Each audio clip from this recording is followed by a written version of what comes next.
Hey guys, welcome back to the channel. In today's video guys, I'm going to be showing you how to use referral code on Uber Eats. So it's really easy and simple. What you want to do is basically you want to create a new account if you don't have one already, and then you want to go to Google and just search for Uber Eats referral code. Search that up. You're going to scroll down and you want to look at some of these websites.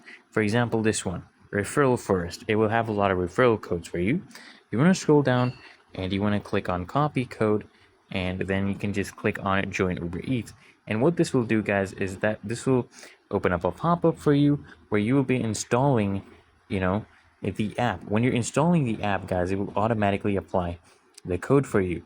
So I hope this video helped you out guys and set some light for you, and if it did guys, consider hitting that like button, smashing that like button, as well as subscribing to frequently asked questions.